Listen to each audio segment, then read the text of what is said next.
Assalamualaikum warahmatullahi wabarakatuh.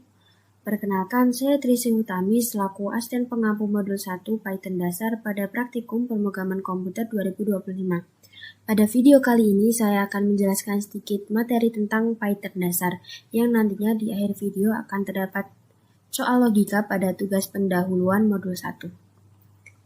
Selanjutnya, pada modul 1 ini terdapat 3 asisten pengampu, yaitu ada Muhammad Fuad, lalu ada Mbak Aisyah Ismanjati, dan yang terakhir yaitu Trisih Utami. Python merupakan bahasa pemrograman dinamis tingkat tinggi di mana Python merupakan bahasa pemrograman interpreter, yaitu bahasa yang mengkonversi source code menjadi mesin kode secara langsung ketika program dijalankan.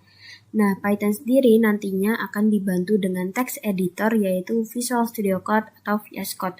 VS Code merupakan teks editor ringan dan handal yang dibuat oleh Microsoft untuk sistem operasi multiplatform yang artinya tersedia juga untuk versi Linux, Mac, dan Windows.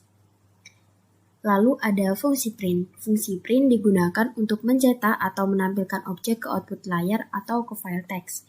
Untuk menampilkan data dengan perintah print, jika ingin mencetak sebuah kalimat, maka menggunakan tanda kutip ganda atau petik 2.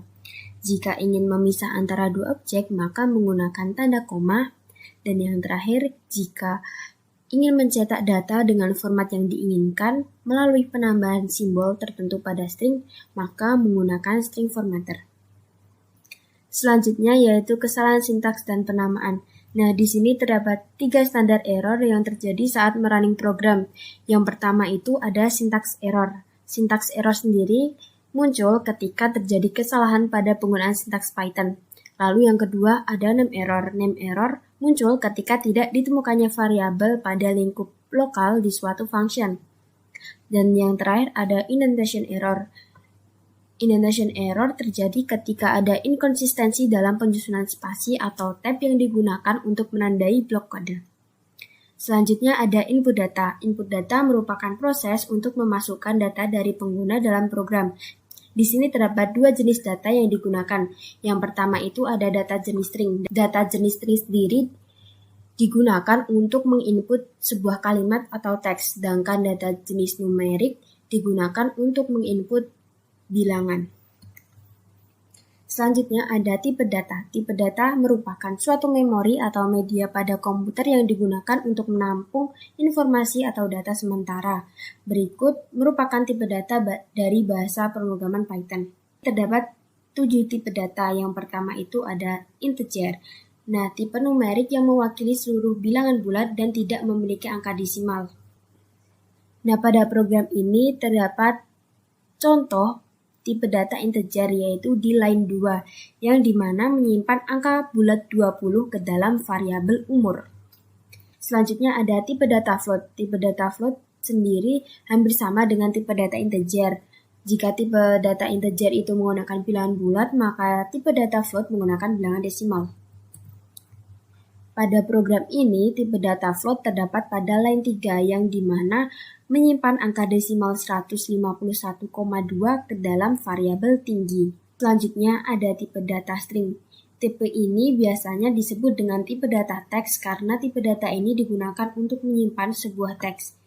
Biasanya data yang bertipe string itu harus diapit oleh tanda kutip, baik tanda kutip 1 maupun kutip 2. Nah, di sini terdapat contoh tipe data string pada line pertama, yang dimana menyimpan string id ke dalam variabel nama.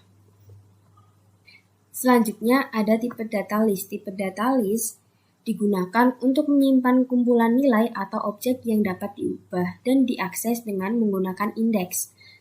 Lalu yang kelima ada tipe data tuple.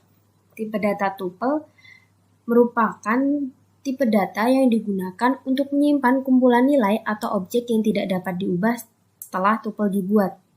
Nah, di sini terdapat contoh tipe data tuple, yaitu terdapat pada line 5, yang dimana menyimpan tuple berisi 3 nilai, yaitu 90, 92, dan 97 ke dalam variabel nilai. Lalu ada tipe data dictionary. Tipe data dictionary digunakan untuk menyimpan data dalam bentuk pasangan antara kunci dan nilai. Biasanya tipe ini digunakan Maaf, biasanya tipe data ini menggunakan tanda kurung kurawal dan setiap pasangan kunci dan nilai dipisahkan menggunakan tanda titik dua. Nah, di sini terdapat contoh tipe data dictionary pada line 6 yaitu variabel data, di mana membuat dictionary data yang berisi dua pasangan kunci nilai yaitu nama dan juga umur. Selanjutnya ada tipe data boolean. Tipe data ini merupakan tipe data yang simpel dan mudah, yang hanya menyimpan dua buah nilai yaitu true dan false. Pada program ini terdapat tipe data boolean pada line 4, karena menyimpan nilai boolean true ke dalam variabel aktif. Selanjutnya ada operator. Operator sendiri merupakan pengolah variabel atau nilai. Di sini terdapat 4 jenis operator yang digunakan dalam Python. Yang pertama itu ada operator aritmatika yang merupakan operator yang digunakan untuk melakukan proses perhitungan matematika. Biasanya operator ini menggunakan simbol plus, min, bintang, per, dan persen. Selanjutnya ada operator perbandingan. Operator ini digunakan untuk membandingkan dua buah nilai. Untuk simbolnya yaitu sama dengan 2 kali, lebih dari sama dengan, kurang dari sama dengan, lebih dari, kurang dari, dan sebagainya. Selanjutnya ada operator penugasan. Operator penugasan ini merupakan operator yang digunakan untuk memberikan tugas pada variabel. Misalnya A11, maka variabel A ditugaskan untuk menyimpan angka 11. Simbol operator yang digunakan seperti sama dengan, plus sama dengan, min sama dengan, bintang sama dengan, dan sebagainya. Dan yang terakhir ada operator logika. Operator ini digunakan untuk membuat aplikasi logika. Sebagaimana bilangan atau string, suatu kondisi juga memiliki operator-operator yang disebut operator logika yaitu not, and, dan or. Nah, untuk operator aritmatika terdapat pada line 8 yang dimana menggunakan simbol per atau. Selanjutnya, operator perbandingan terdapat pada line 9 yang dimana menggunakan tanda lebih dari sama dengan. Nah, jika lulus, maka rata-rata harus lebih dari sama dengan 75. Lalu ada operator penugasan yang dimana terletak pada line 10 dan menggunakan simbol plus sama dengan yang nantinya variabel umur akan ditambah dengan 1. Nah, yang terakhir yaitu operator logika terdapat pada line 11, di mana di line 11 sendiri menggunakan kondisi AND. Status akan dilihat dari aktif dan juga kelulusan. Nah, di sini di line 13 sampai 16 terdapat fungsi print yang dimana untuk mencetak atau menampilkan objek ke output layar. Jadi kita coba running.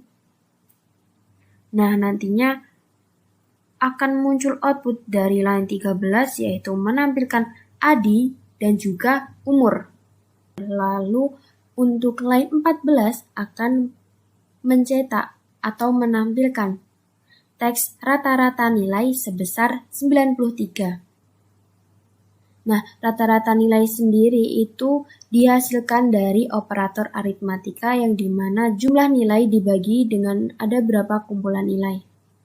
Nah, di line 15 digunakan untuk menampilkan lulus, di mana jika lulus maka akan menampilkan true, namun jika tidak lulus maka akan menampilkan false.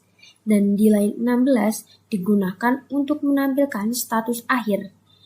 Nah, status akhir sendiri itu berdasarkan keaktifan dan juga kelulusan.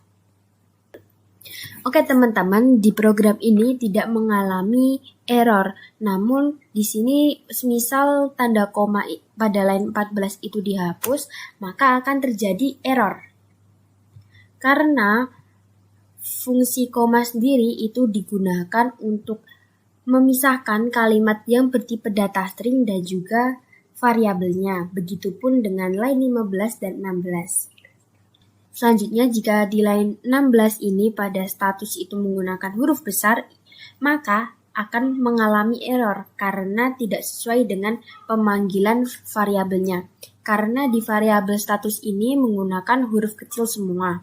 Jadi saat memanggil variabel harus menggunakan kecil semua. Namun jika menggunakan huruf besar, maka pemanggilan variabel itu menggunakan huruf besar.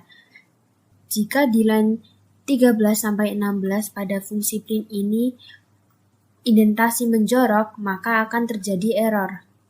Karena indentasi menjorok biasanya digunakan fungsi seperti if, elif, else, for, dan while.